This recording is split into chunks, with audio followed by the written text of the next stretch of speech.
Kesimpulan di pertemuan lalu, ada amalan-amalan spesifik yang ditunjukkan oleh Al-Quran, kemudian dirinci oleh hadis-hadis Nabi SAW. Bahkan kami sampaikan di pertemuan lalu dalam hadis riwayat Al-Bukhari, juga di Abu Daud, bahkan di Ibnu Majah, yang diperkuat kemudian sanadnya dengan kualitas yang sahih dari Ibnu Abbas radhiyallahu taala anhuma, bahwa amalan di waktu-waktu spesifik nanti, pada waktu yang sangat khusus, itu kualitas pahalanya bisa melebihi kategori jihad fi sabilillah.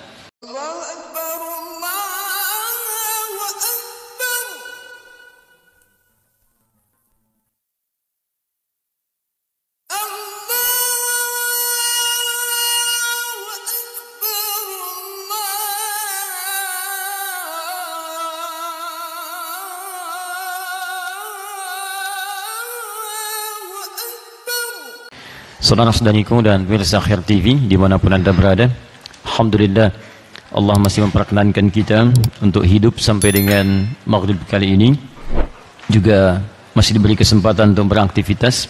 Semoga seluruh aktivitas kita dipandang sebagai ibadah yang diikhlaskan oleh Allah Subhanahu wa taala, dan semoga sisa hidup kita mendapat bimbingan sehingga bisa lebih baik.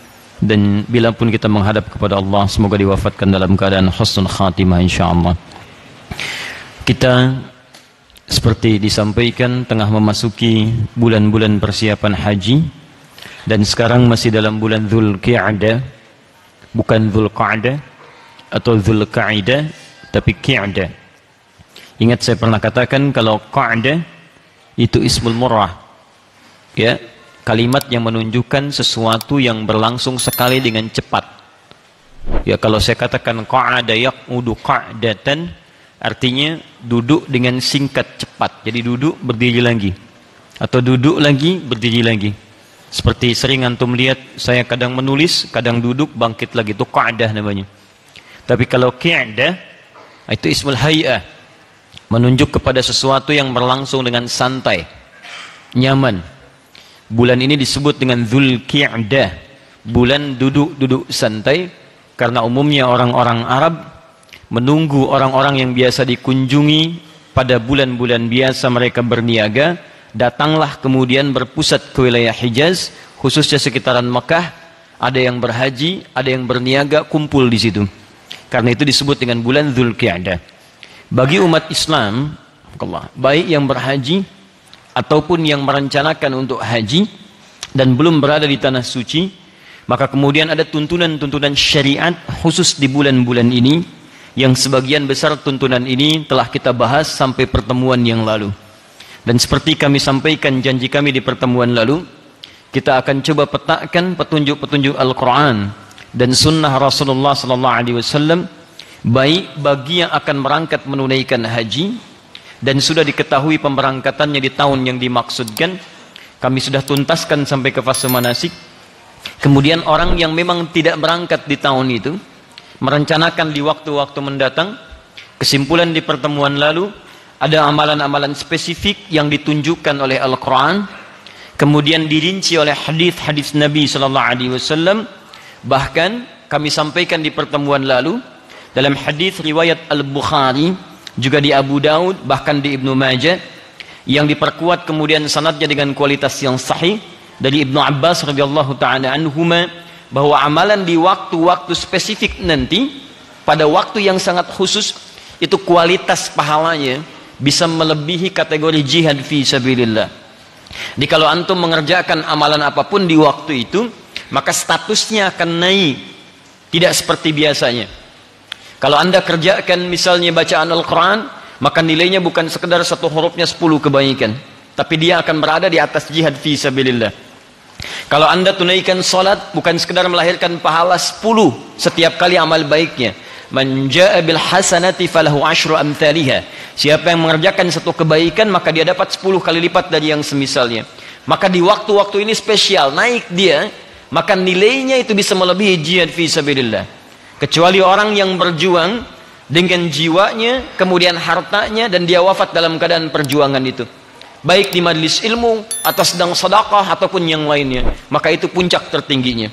Hadisnya telah kita sampaikan, saya berjanji untuk mengurutkan amalan-amalannya, karena kalimat hadis yang mengatakan ma min ayyamin al-amalu salihu fiha ahabbu ila Allah ay fi hadhil ayyamil ashri. Tidak akan ditemukan bilangan waktu hari yang saat Anda mengerjakan amal soleh, tolong garis bawahi, saat Anda kerjakan amal soleh di hari-hari ini spesial, bukan hari-hari yang lain, maka amal soleh itu naik statusnya, dicintai oleh Allah Subhanahu wa ta'ala. Bahkan nanti di akhir hadis Nabi mengatakan nilainya akan lebih dari jihad fi sabilillah. Itu adalah amalan yang dikerjakan di 10 hari pertama di bulan Dzulhijjah. Maka amalan ini kami sampaikan di pertemuan lalu, statusnya akan dicintai oleh Allah. Yang dicintai oleh Allah saya pernah sampaikan, maka hal yang pertama kali dihadirkan oleh Allah adalah ampunan dari semua dosa-dosanya jika dia bertobat kepada Allah. Dan yang kedua, ada peluang mendapatkan tambahan pahala. Kemudian kita coba rinci jenis amal solehnya supaya teratur kita mengerjakannya. Alhamdulillah, saya tepati janji kami di malam ini. Kami sudah rincikan amal soleh sebagai petunjuk melalui 1 lembar saja, agar memudahkan supaya tidak menyulitkan dalam pembagian. Ini insya Allah bagi pemirsa Akhir TV dimanapun Anda berada, dalam tayangan malam ini akan diinsert dalam kajian, dan teman-teman bisa mendownload langsung sehingga nanti bisa muncul di HP-nya masing-masing. Ya, kalaupun tidak ada fasilitas untuk itu, nanti kita akan coba kopikan, sehingga dengan itu semua yang menggunakan handphone bisa punya pegangan. Yang kemudian tidak ada spesifik handphonenya digunakan untuk itu, Anda bisa mendapatkan kemudian hard copy-nya, dan bisa Anda tempelkan, bisa di dinding, bisa di meja, atau tempelkan di kening Anda supaya melekat itu sampai dengan amalan bulan Dzulhijjah. Karena waktu kita itu masih ada bilangan beberapa waktu ke depan, insya Allah kalau nanti tidak ada perubahan, teman-teman sekalian, kita akan temukan nanti tanggal 9 Dzulhijjahnya barangkali setidaknya akan mendekati bertepatan dengan 22 Agustus. Kalau kita kurangi itu menjadi 9 hari ke belakang, itu di kisaran 13 Agustus ya 2018 Masehi, antara 12 ataupun 13. Artinya kalau sekarang tanggal berapa? Ada 11 hari, 10-11 hari ke depan untuk mempersiapkan amalan-amalan spesial ini, karena ini butuh persiapan khusus. Anda yang tidak menyiapkan kondisi spiritualnya atau kondisi fisiknya, tidak disiapkan dari sekarang, maka demi Allah saya katakan, walaupun diberikan waktu yang istimewa, Anda tidak akan punya motivasi dan dorongan kuat untuk mengerjakannya. Kalau Anda disampaikan pada waktu momentum ini, yang dosa bisa diampuni, taubat diterima, amalan berlipat ganda jadi jihad. Kalau Anda wafat berpeluang masuk surga. Anda belum serius juga, itu tandanya Anda yang tidak ingin masuk surga. Dan mesti dari sekarang disiapkan. Barangkali Allah berikan kesempatan untuk menggugurkan dosa-dosa kita di masa lalu dan merubah kita lebih baik di hadapan Allah Subhanahu wa ta'ala. Jadi saya sarankan, mohon izin ya, kalau ada peluang beramal dan kita sanggup mengerjakannya, jangan tunda, karena belum tentu ia akan kembali memberi kesempatan pada kita mewujudkannya. Anda diberikan kesempatan tahun ini, jangan tunggu tahun depan, karena tahun depan belum tentu Anda hidup. Baik, ada kurang lebih 9 amalan yang secara spesifik bisa kita rinci pada awal bulan Dzulhijjah. Dan 9 amalan ini secara umum akan dikerjakan pada tanggal 1 sampai dengan 9 Dzulhijjah. Sebagiannya ada yang dilengkapi di tanggal 10-nya.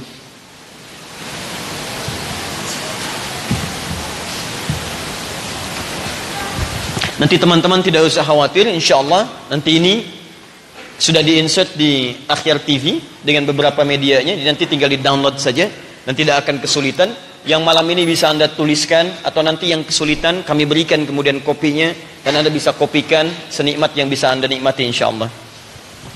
Pertama, saya agak cepat, ada yang terkait dengan amalan khusus.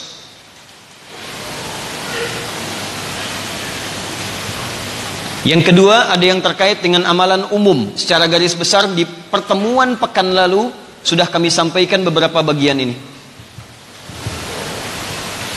Fokus, ada amalan khusus, ada amalan umum. Yang dimaksud amalan umum adalah amalan yang umumnya bisa mudah dikerjakan oleh setiap muslim. Standar. Setiap muslim bisa mengerjakannya. Itu hal yang biasa. Ini standar.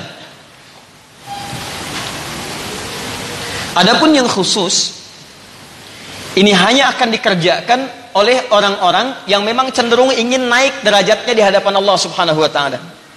Saya tidak akan katakan golongan yang spesial, bukan. Saya ingin katakan Anda bisa termasuk dalam golongan ini. Jadi kalau disebutkan oleh para ulama golongan spesial, golongan khusus, itu bukan berarti ingin mengistimewakan yang khusus dan menafikan yang lain. Tapi cara memahaminya, hadirkan diri kita termasuk di bagian itu. Ini prinsip Quran. Buka Quran surah ketiga Ali Imran ayat 37. Paling kiri sebelah bawah. Saya beri contoh sebentar untuk memahami ini. Ya. Quran surah ketiga Ali Imran ayat 37. Baik, antum kenal Maryam? Oh iya, kenal. Baik ya. Nah, ini Maryam. Bismillah. Maryam anak siapa? Maryam? Maryam binti Imran. Ingat, Maryam binti Imran. Namanya disebutkan jelas dalam Quran. Wa Maryam ibnata Imran. Dan Maryam anak perempuannya Imran. Saya sering katakan pada teman-teman, dalam kaidah tafsir diisyaratkan, kalau ada seseorang disebutkan dalam Al-Quran, namanya jelas, bahkan binti ke atasnya, dan dia mengalami peristiwa, maka peristiwa dimaksud hanya akan terjadi pada orang itu saja dan tidak akan pernah terjadi pada orang lain dalam tempat dan kesempatan yang berbeda. Karena itu Maryam disebutkan dengan namanya plus bintinya, Maryam binti Imran, mengalami peristiwa bisa mengandung, melahirkan, bahasa Qurannya tanpa disentuh laki-laki manapun. Ini menunjukkan bahwa hanya Maryam ini yang binti Imran akan mengalami peristiwa serupa. Di masa depan tidak akan pernah ada Maryam-Maryam lain mengalami hal yang sama. Kalau yang mengandung melahirkan tanpa bapak, banyak. Tapi yang tidak pernah disentuh laki-laki manapun, cuman Maryam binti Imran. Ini poinnya. Nah, kalau di dalam Quran disebutkan namanya tidak spesifik langsung, misal hanya isyarat saja atau gelar, seperti Fir'aun itu gelar, Abu Lahab itu gelar. Ini menunjukkan bahwa karakteristik, sikap dan sifat yang melekat pada inisial dimaksud akan terjadi lagi di masa depan dengan tokoh yang berbeda di zaman dan tempat yang tidak sama. Fir'aun itu penguasa zalim. Sekarang ada penguasa zalim? Ada. Baik, Abu Lahab itu provokator. Sekarang ada provokator? Baik, jangan melihat saya begitu. Dia ada. Ya. Jelas ya? Nah, kembali ke sini supaya kita agak cepat. Singkatnya, Maryam binti Imran. Imran ini ayahnya, kemudian menikah dengan perempuan konon dikenal dengan nama Hannah, melahirkan kemudian Hannah Maryam. Saya mau agak cepat sedikit. Ketika Maryam kemudian dikandung oleh ibundanya, maka ibunda sudah bermohon kepada Allah dan dinazarkan supaya anaknya spesifik mendekat kepada Allah Subhanahu wa taala. Maka sering saya tegaskan dalam setiap kesempatan, ini isyarat pada para orang tua, kalau ada tanda kandungan di janin istri Anda atau ibu yang tengah mengandung, segera rencanakan dan ikhtiarkan anak ini mau seperti apa ke depannya. Orang tuanya mendekat kepada Allah, minta petunjuk. Nah, antum rencanakan, anak pertama ahli tafsir nih, anak kedua ahli hadis, anak ketiga ahli fikih.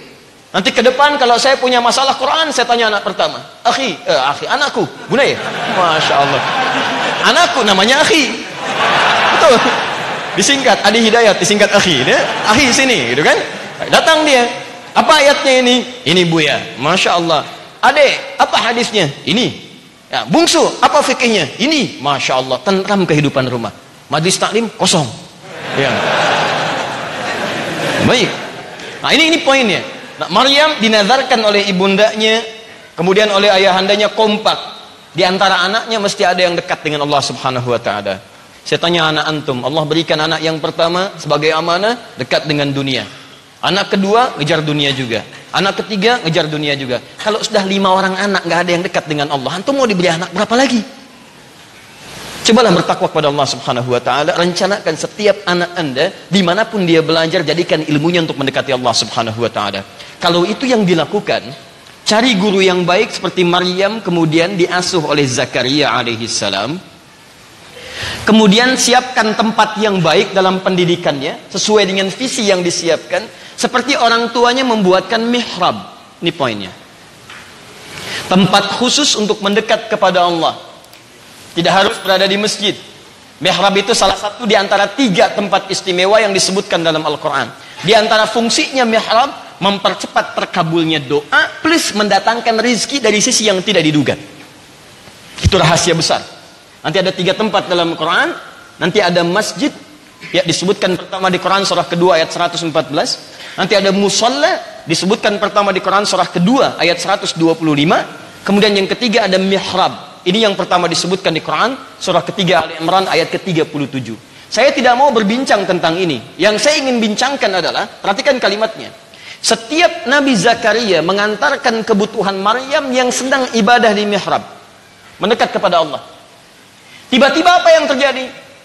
Semua yang dibutuhkan sudah ada di mihrabnya, bahkan sebelum Nabi Zakaria mengantarkannya. Perhatikan ayat ke-37-nya. Fataqabbalaha rabbuha biqabulin hasanin wa ambataha nabatan hasana wa kafalaha Zakaria. Jika orang tua sudah berikhtiar dengan baik sejak di kandungan, doanya dimaksimalkan, dicari orang baik untuk mewujudkan visinya, dicarikan tempat terbaik untuk mendidiknya, maka Allah akan terima semua ikhtiar orang tua itu. Jadi kalau Anda jadi orang tua yang dekat dengan Allah, Anda rencanakan anaknya, cari guru yang benar, cari tempat yang baik, sekolah yang mendekatkan dengan Allah, maka semua ikhtiar Anda akan diterima oleh Allah Subhanahu wa taala. Ketika diterima, wa ambataha nabatan hasana, maka Allah akan menjaga anak Anda sampai dia tumbuh mendekat kepada Allah Subhanahu wa taala. Anda bisa menjaganya di dalam rumah, tapi siapa yang memastikan anak Anda mendapatkan teman terbaik ketika di sekolahnya? Rizki yang halal, makanan yang benar ketika dia belajar. Karena tak jarang orang tua mendidik di rumah, tapi anak mendapat pengaruh yang tidak baik di luarnya. Maka teman-teman, nanti banyak kisah di Quran, di lain kesempatan saya akan kisahkan bagaimana kisah orang tua menitipkan anaknya kepada Allah, dan ketika direncanakan pembunuhan kepadanya, Allah lah yang menjaga sampai dia jadi orang besar di kemudian hari. Baik, kembali ke sini. Kullama dakhala 'alaiha Zakaria al-mihrab wajada 'indaha rizqa.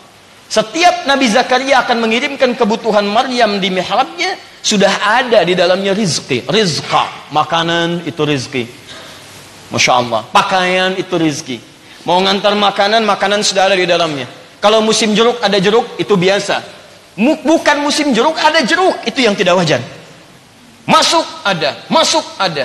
Ketenangan itu rizki. Tenang orangnya. Ingat, rizki itu jangan selalu diartikan teman-teman sekalian dengan harta yang dipegang. Ketenangan tidak dipegang, tapi itu rizki kadang lebih penting daripada yang dipegang. Ayo antum, pilih mana? Kaya tapi gelisah, atau miskin tapi tenang? Tidak ada yang ketiga, jangan nekat. Pilih ketiga, keluar dari sini.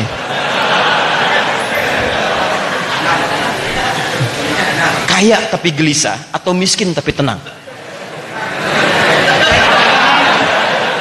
Semoga Allah ampuni dosa antum. Ayo sini.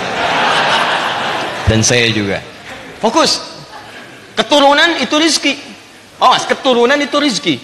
Yang mau saya sampaikan, begitu mendapati ini semua, bingung Nabi Zakaria. Pada saat itu heran, maksudnya bertanya, ya Maryamu anna laki hadha. Maryam, dari mana semua ini? Setiap saya antarkan sudah ada. Beliau mengerti sebetulnya ini dari Allah, paham. Tapi beliau ingin mengkonfirmasi kembali, dari mana, bagaimana cara mendapatkan ini? Amalan kamu apa? Apa kata Maryam? Qalat huwa min indillah. Ini semua dari Allah. Nah, kalimat ini yang mau saya bagi dengan kita semua. Perhatikan poinnya. Innallaha yarzuqu may yasha bighairi hisab. Allah akan memberikan rizki pada siapa yang ia kehendaki tanpa batas. Perhatikan, kalimat Quran yang mengatakan Allah akan memberikan rizki pada siapa yang dikehendaki. Ini kan khusus. Tidak semua orang bisa meraih itu. Apa antum kira antum di kamar, astagfirullah, astagfirullah, astagfirullah, apal ya Allah, apal, ada apal? Belum tentu. Belum tentu. Ini kekhususan. Ada orang mengamalkan amalan tidak dapat ini. Ada orang mengamalkan satu amalan mendapatkan kekhususan. Maka kalimat Qur'annya ketika mengabadikan kalimat Maryam mengatakan, innallaha yarzuqu may yasha. Allah memberikan rizki pada siapa yang dia kehendaki, bighairi hisab, tanpa batasan. Perhatikan cara baca Nabi Zakaria. Nabi Zakaria tidak menyimpulkan berarti Maryam dikhususkan dan saya tidak mendapatkan bagian itu. cara baca Nabi Zakaria, kalau Maryam mendapatkan kekhususan itu dan dikehendaki oleh Allah, bagaimana caranya saya supaya menjadi yang dikehendaki seperti Maryam? Itu cara bacanya. Maka disimpulkan oleh Nabi Zakaria, barangkali mihrab ini, saya belum ada mihrab, Maryam punya mihrab. Maka disitulah kemudian di mihrab itu Nabi Zakaria sholat bermohon kepada Allah di mihrabnya. Sebelumnya berdoa biasa, doa diabadikan di Quran surah 19 dengan nama Maryam, dari ayat kedua sampai dengan ayat 11-nya. Tapi yang paling menarik, belum ada jawaban. Begitu kemudian di mihrab dilakukan seperti Maryam mengerjakannya, ayat 38-nya, buka paling kanan sebelah atas. Hunalika da'a Zakaria rabbah. Di mihrab itu Nabi Zakaria kemudian mulai bermohon kepada Allah Rabbnya. Qala rabbi habli min ladunka dzurriyyatan thayyibah. Beliau berkata, ya Allah yang memberi tanpa batasan. Sifat Allah memberi tanpa batas disebut dengan Wahhab namanya. Ini adab dalam Al-Quran. Kalau anda ingin bermohon, di antara adabnya cari kalimat-kalimat nama-nama Allah yang mulia, Al-Asma'ul Husna sebelum permohonan. Itu ada kaidahnya di Quran surah ke-17 ayat 110 sampai 111. Fokus di ayat 111-nya.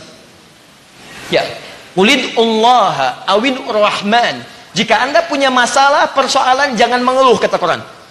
Ingat, kalau ada ayat perintah keluhan, saya orang pertama yang akan mengeluh pada masa ini. Tapi tidak ada ayat keluhan, kata Allah, daripada mengeluh, katakan ya Allah, minta. Sebut namanya. Anda keluar mau berangkat ke sini, tiba-tiba macet. Jangan mengeluh. Ya, macet. Bikin status ceklik, maunya sih kali Ihsan, cuman macet. Dia tidak akan menghilangkan kemacetan. Sebut nama Allah, ya Allah, minta, mohon, berdoa. Awir Rahman, tak sebut namanya. Tapi yang hebat, lihat ujung ayatnya. Ayyamma tad'u falahul asma'ul husna. Kapanpun anda punya permintaan, maka Allah punya nama spesifik yang indah terkait dengan kebutuhan anda itu. Kalau sedang susah, sebut namanya Al-Fattah. Ya Allah, ya Al-Fattah, iftah li abwabal khair. Kalau anda sedang mendambakan rezeki, sebut namanya ya Razzaq. Kalau yang ada iseng di pekerjaan, anda minta dilindungi, sebut namanya ya Al-Malik, ya Al-Jabbar. Kesulitan banyak, sebut namanya ya Sabar. Nggak usah disebut semua, nanti anda repot. Ya Allah, ya Al-Malik, ya Al-Qudus, ya Rahman, ya Rahim, dan sebagainya. Anda nggak minta, dikasih, repot anda. Cari yang sesuai. Nah, Nabi Zakaria divonis oleh medis dan klinis, tak mungkin punya keturunan. Kata mereka, fisiknya sudah letih, rambutnya memutih, dan istrinya divonis menopause dan mandul, mustahil punya keturunan secara medis. Tapi beliau menyebut nama Allah yang memberikan tanpa batas, yang tanpa ada sifat mustahil. Namanya Wahhab. Kalau ingin dipercepat, minta dengan tolabul amri, permohonan mendesak. Maka singkat kalimat Wahhab dengan hab, namanya hab. Rabbi habli, habli. Kalau yang diminta untuk banyak, hablana, Rabbana hablana. Beliau memohon di mihrab langsung mengatakan, hunalika da'a Zakaria rabbah. Qala rabbi habli min ladunka dzurriyyatan thayyibah. Ya Allah, mereka mengatakan aku nggak mungkin punya keturunan. Mereka bilang istriku tidak punya keterbatasan, ya Allah. Mustahil punya keturunan. Dia menopause, dia divonis mandul. Saya pun sudah letih, saya sudah berambut putih dan sebagainya. Mereka katakan mustahil. Tapi saya yakin Engkau yang tidak punya batas. Innaka sami'ud du'a. Mohon berikan darimu saja, ya Allah, bukan dari yang lain. Engkau pasti mendengar doa hamba. Kalau pada yang maha mendengar saya tidak mengabulkan, lantas kepada siapa lagi hamba mesti bermunajat? Anda tahu apa yang terjadi? Begitu bermohon seperti itu, lihat ayat 39-nya, seketika langsung dikabulkan. Fanadatul malaikah, tanpa jeda, pakai fa, harfu atfin rabitin baina syai'aini bila hudud. Huruf fa, huruf menyambungkan dua peristiwa tanpa jeda. Peristiwa pertama berdoa, peristiwa kedua dikabulkan doanya. Antara berdoa dengan dikabulkan tidak ada jeda. Jadi begitu selesai berdoa, seketika dikabulkan. Fanadatul malaikatu wa huwa qa'imun yusalli fil mihrab. Tiba-tiba dikabulkan doanya seketika, sedangkan beliau baru selesai berdiri. Ya, berdoa, belum selesai doanya, belum selesai sholatnya, baru berdiri selesai doa, turun malaikat mengatakan, Annallaha yubashshiruka bi Yahya. Allah kasih kabar gembira, Anda akan punya anak, bahkan namanya langsung dari Allah Yahya. Artinya hidup. Yang mustahil menurut manusia, lahir dari rahim seorang perempuan yang menopause dan mandul bayi hidup, kata Allah, kamu panggil saya yang tidak punya batas, saya berikan yang mustahil menurut manusia. Maka kalau nanti saat Dzulhijjah ada amalan-amalan khusus mayyasha, maka maksudnya bukan untuk mengkhususkan sementara orang, tapi itu dorongan kepada kita untuk naik derajat menjadi orang yang dimaksudkan dalam kategori khusus itu. Paham maksudnya? Baik, jadi kalau nanti saya sebutkan khusus kemudian umum, ini yang standar. ya, maka naikkan level kita dari yang standar kepada yang khusus. Siap insya Allah? Baik. Dzulhijjah tahun kemarin umum, sebelumnya umum, sebelumnya umum. Kalau tahun ini belum menaikkan derajat kita pada yang khusus, antum mau tunggu berapa tahun lagi? Nah, sekarang kalau sudah paham ini, mari kita turunkan. Bismillah. Ini sudah 3 kali kajian spesial. Saya nulis, ngapus sendiri. Masya Allah, luar biasa. Ya, derajat khusus ini. Masya Allah. Tidak mau yang naik derajat. Dari umum melihat saja menjadi menghapus. Hampir rata-rata kategori umum. Standar. Sini. 1. Kita mulai amalannya. A. Amalan pertama, sholat. Saya tuliskan sholat.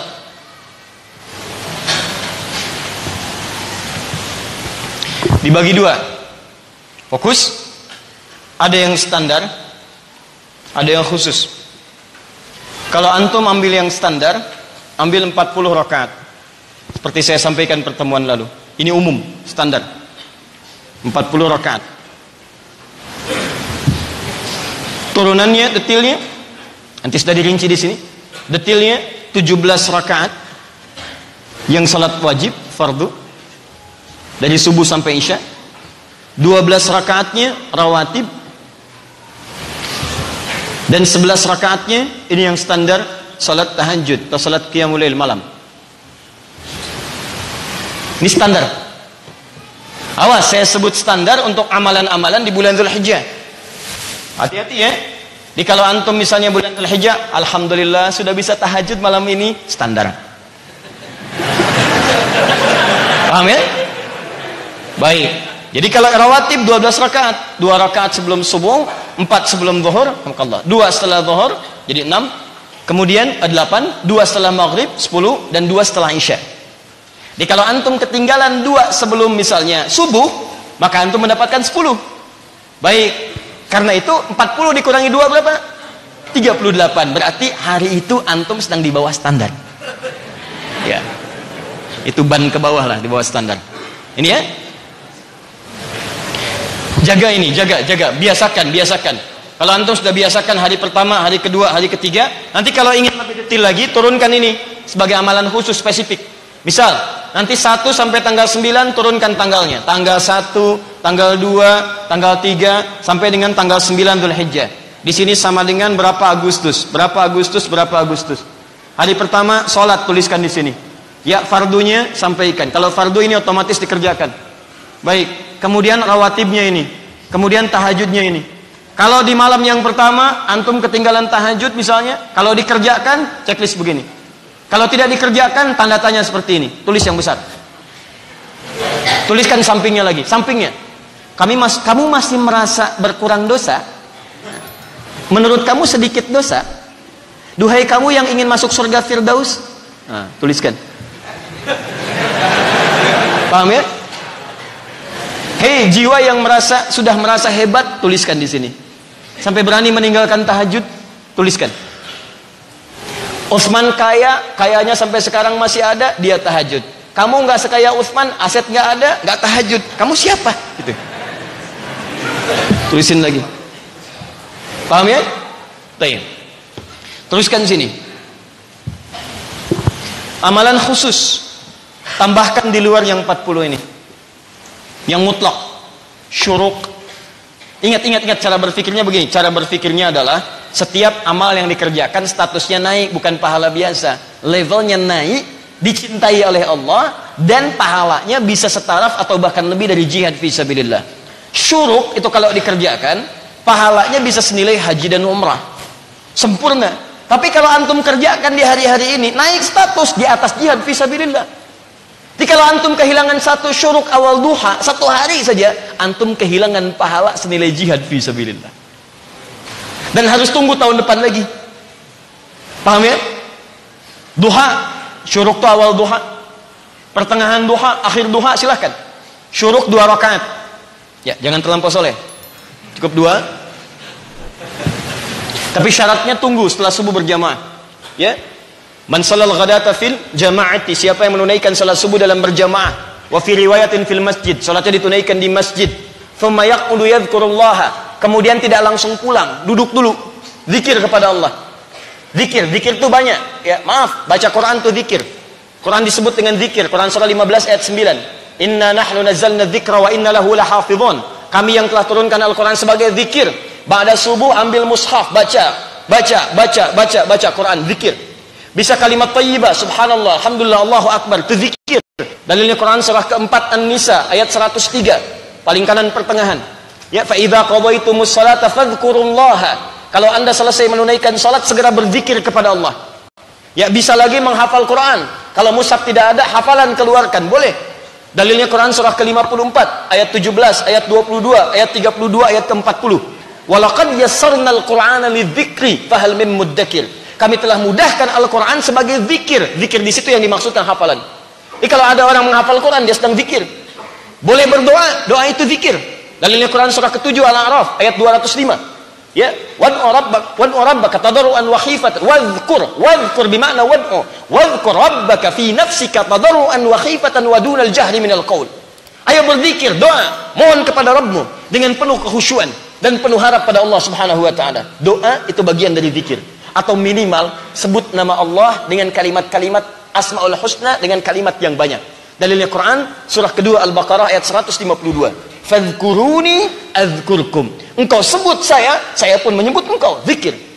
Hatta bidayatul duha, sampai muncul awal duha. Awal duha disebut dengan syuruk, pergerakannya disebut dengan isyraq. Thumma yusalli rak'ataini, kemudian dia tunaikan salat 2 rakaat.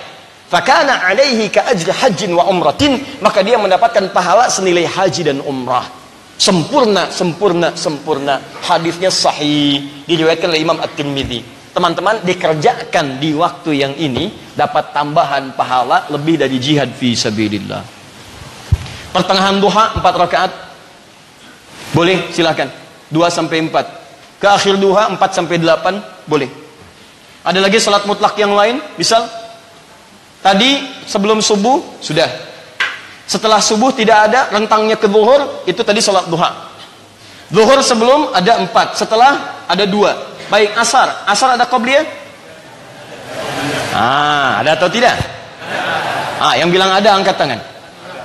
Yang tidak angkat tangan. Yang wallahu a'lam. Baik.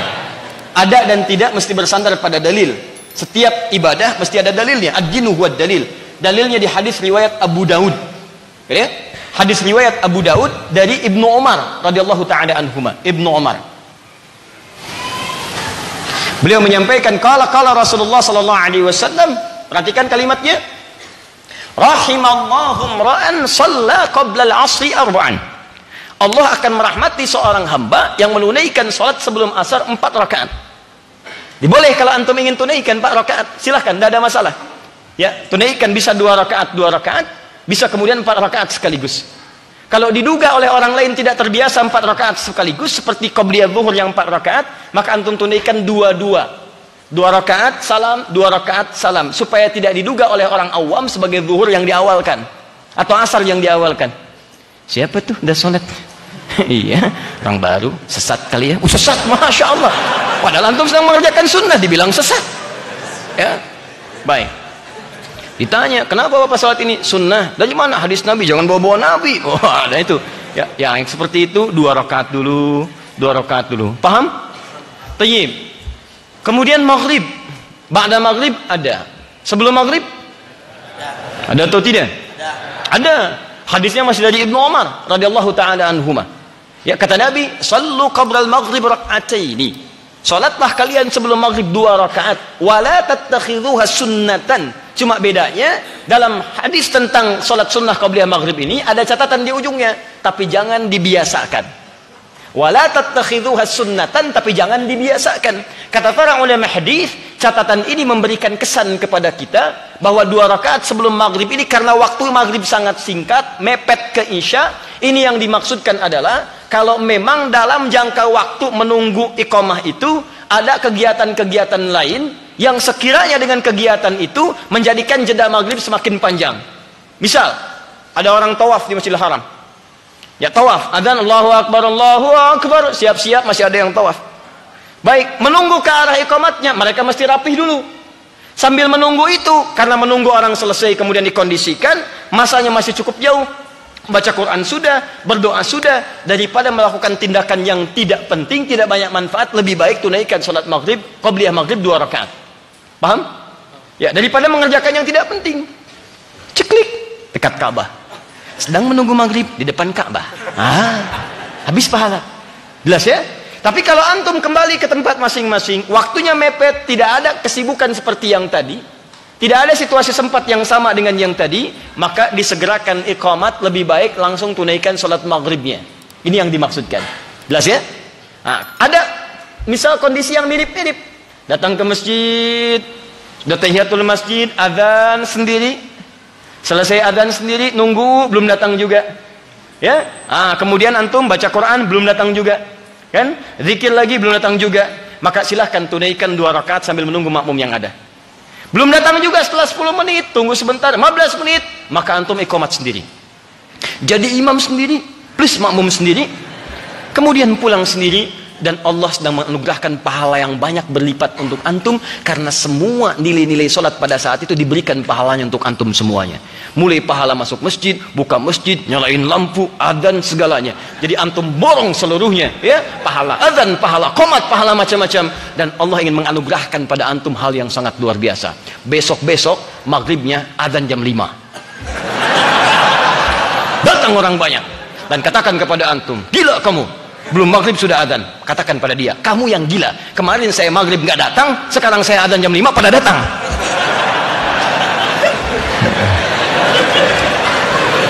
Baik ya, sementara kita cukup dulu karena waktu Isya sudah tiba. Kita kondisikan untuk menunaikan sholat Isya dulu. Pemirsa dimanapun anda berada, insya Allah kita lanjutkan setelah menunaikan sholat Isya berjamaah. Subhanakallahumma wabihamdika, asyhadu an la ilaha illa anta, astaghfiruka wa atubu ilaik. Assalamualaikum warahmatullahi wabarakatuh.